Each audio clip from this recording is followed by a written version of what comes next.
ide. Ale nepredliekol som sa. Jak som povedal v tom predošlom videu, vlastne natočím na to druhé reálne 5 minút potom. Držubu. Proste ma napadla hneď téma. Takže dneska sa porozprávame o téme. Prečo sú ľudia zahalení? Čo je úplne základná téma a proste mi to hneď skreslo v hlave a povedal som si, že ostatní kecajú furt, nájdu si jednu osobu na internete a reakciu na ňu robia 4 alebo 5 ľudia. Tak prečo by som nemal povedať o tom, že prečo som zahalený a prečo sú ostatní ľudia zahalení, keď to aj tak vieš, ale ty si proste pustíš to video a budeš to pozerať. Nebudeš to pozerať možno odo mňa, ale veľakrát to ľudia povedia v tom videu a ty si to aj tak vypočuješ znova a znova a znova. Ty to robíš a ja to robím. Je to ľudské. Potom si iba na konci povieš, ty kokos, on mal pravdu, aj keď som to ja presne vedel. Presne som to ja vedel. Aj tak som si to vypočul. Prečo som ja zahalený? Aj keď som vlastne nula na internete? Lebo predstav si, že by si bol náhodný človek v mojom okolí. To znelo dosť divne. Drž hubu. No ale berme to súvisiaci, že predstav si, že by som sa tu teraz odhaloval. Neviem, aby som takto dal masku a odhaloval by som sa.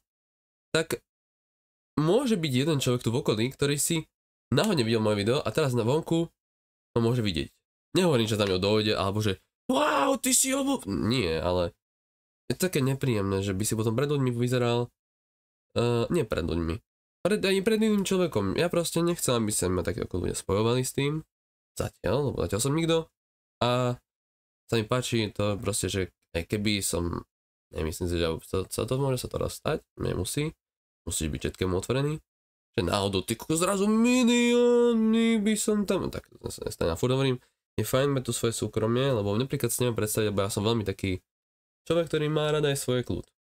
A keď je von, nechce riešiť nejaké veci, keď mám nejaký cieľ. Keď mám napríklad cieľ, že idem do obchodu pre mäso. Nerobím to, ale dal som príklad. Idem do obchodu pre syr, to sa mi viac stane, to je väčšia pravdepodobnosť. Idem do obchodu pre syr a predstav si, že ideš, chceš to mať čo skôr za sebou, potrebuješ na záchod doma, chceš sa ísť vysrať a pritom tam stretneš cápka, s ktorým sa chceš s tebou rozprávať. No nebolo by ti to blbé? Že to prdele, boha, chcem to mať čo najrýchlejšie za sebou, a pritom ma tam musí niekto otravovať. Toto nie, tak to by som to nechcel. To by som fakt nechcel. Čo by som mu povedal, že bratu, sír som išiel kúpiť a neotravuj, lebo vysrať sa potrebujem doma. A juj, tak by som mu asi povedal.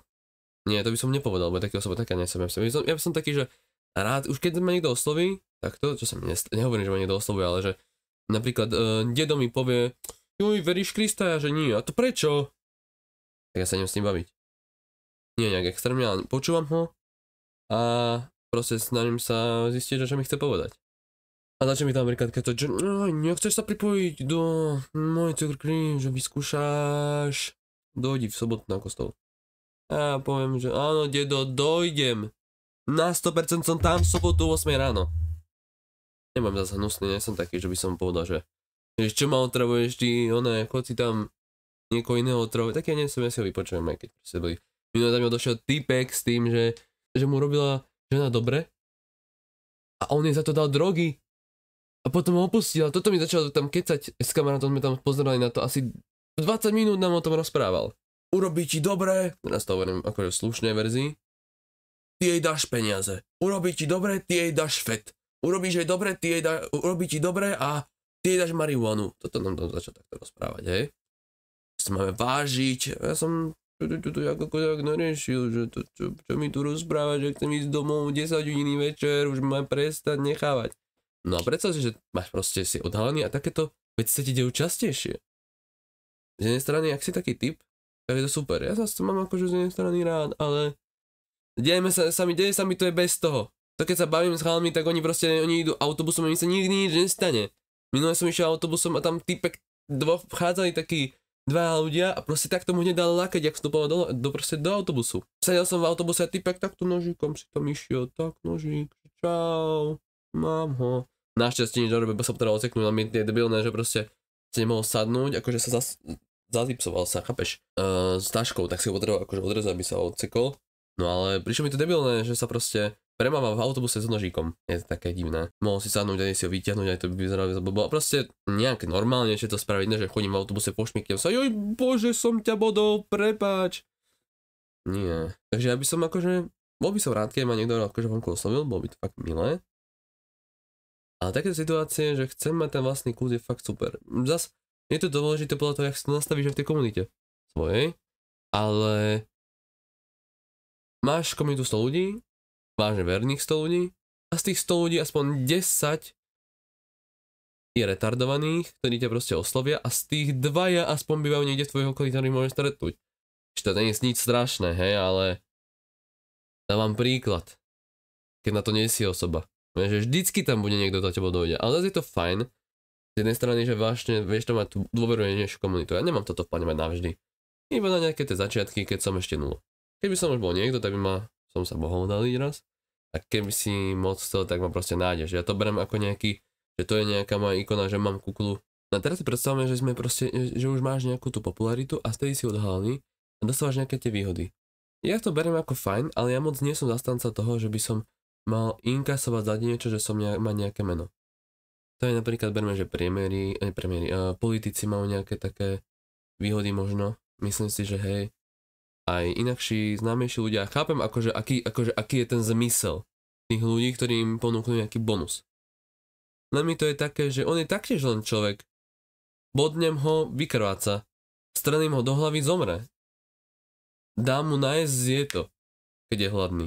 Dám mu napiť a pije vodu.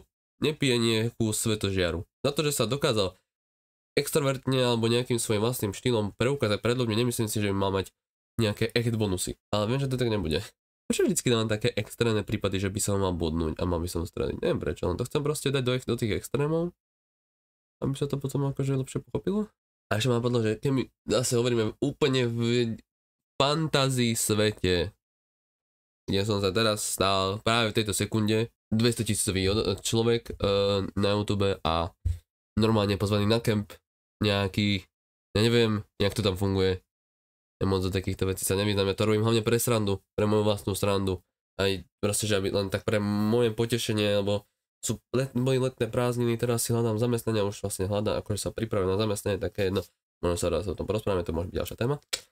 No a proste ma napadlo, že ježiš, hrávam hry, chcel by som sa naučiť editovať, tak to spojím. A relatívne mi to na chvíľu, akože nevybehlo mi to, ale proste baví ma to, je to sranda, je to taká záľuba, aj keď teraz som to nerobil hlavne kvôli tým svojim súkromným veciam. Teraz si predstavíš na ten camp, vieš, že niektorí ľudia tak fungujú. Poznám, viem, že nejaký, neviem, jak sa volá ten cápek, ale viem, že proste on nosí nejakú Minecraftovú hlavu. To som niekde raz videl, počul. Ako ja to chápem. Ja si teraz nerobím srandu, ja to myslím akože, nepamätám si to. Že dá sa akože napríklad by som išiel von, ale zase pozri sa, niekto spraví, že hop. A juj. By som si aj kúpil oblek, pozeraj, čo ma napadlo, že by som si kúpil oblek, ktorý by som mal takto. To by som to mal. A takto by som to mal akože po tele, takto, tak jak tielko. Keby mi niekto natiaľ, tak by to vlastne bolo, že by som to držal takto, takto by sa to držal. Bolo dobrý nápad, ne? Ty kokos, povedz mi, že to nie je dobrý nápad, to som ešte nikde nevidel, že bolo také menšie stráky, vieš, čo sa nosili, teraz sa to už nenosí. Máš tak sa pripojené, vieš, takto, že máš nohavice, tak sa to pripojíš, aby to bolo taká kukla, predstav si to, bolo leginy spojené s kuklou. Si blázon. Veď to je normálne určite to nebolo, ja som to nikdy nevidel, to vymyslím ja. Jedného dňa to je dobrý nápad, že? Dúfam, že mi to teraz nikto nezoberie, ale že je dobrý nápad. Povedz mi to. Moje pančúšky spojené s kuklou. A ešte s rukavicami. Ty môj blázen, neviem jak, ale proste nejak. Keď fungovali menšie stránky, tak aj toto musí fungovať. A tak to vyzerajú moje témy asi. Že vlastne chcem mať nejakú jednu stálu tému a rozprávam potom o hocičom inom. Takže zatiaľ je fajn byť zahalený. Veľa ľudí toho ľudia, ktorí sú odhalení. Príde mi také strašne už také, že ty ideš na YouTube s tým, že ten typek už je na 90% odhalený a ja nehovorím, že to je za zlé. Nehovorím, že to je každé osoby, je to každé akože jedno vlastné rozhodnutie. Ale mne sa napríklad páčilo, keď som bol malý, menší, ešte som na to moc mladý, na to by som také niečo hovoril, že proste som mal takých 12, väčšina ľudí nemali webkameru, lebo na to nemali, chápem.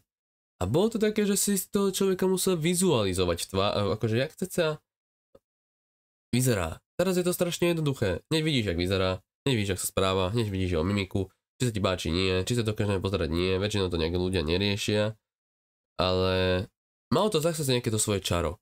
To by som dal potom aj na budúci nejakú tému, že čo si myslím o terajšom YouTube a starom. To je taktiež dobrá téma, ale to teraz neviem rozoberať, lebo som sa tam rozprával ďalších 10 minút. Myslím si, že o tejto téme som povedal až moc. To nebola téma. Normálne som si vymyslel ďalšie 4 témy k tomu, ale bavil ma tom toto rozprávať, bolo to fajn. No takže zatiaľ ostávam zahalený a mohol by som byť odhalený, napríklad by som mal, že 100 000. Blázenci. By som ti nie, že všetko by som ti, no všetko nie, ale odhalil by som za. No niečo za niečo, samozrejme. Toto by som povedal asi posledné, že zatiaľ budem zahalený, aj keď viem, že sa nikto sa nepýtal, ja som sa pýtal, ja som to chcel povedať, ja si môžem robiť, čo chcem, môžem to povedať. A dúfam, že bude môj názor zaujímať, napovedz mi na to, aký máš ty názor, to ma taktiež zaujímalo, že čo si ty o tom myslíš, a keby si začal napríklad robiť YouTube, či by si bol odhalený nebo zahalený. To mi povedz. Čo by si spravil? Čo by si mal niekedy vôbec či si tým niekedy rozmýšľal? Ja som na tým premýšľal veľmi dlho. A potom mi povedala jedna osoba, že začni. A ja, že začnem. Aj som začal. To si stačí len povedať. Je to veľký žrút času, ale skôr toho večerného. Keď si vážne, že vieš to nasloviť tak, aby si to stihla, vieš, podľa toho, ako video robíš. Dobre, už nebudeme vždycky pri konci veľa, keď sa musím už sa to naučiť. Dobre. Maj sa pekne, máš pekný deň, dúfam, že máš a budeš mať. Zatiaľ sa maj. Sojde.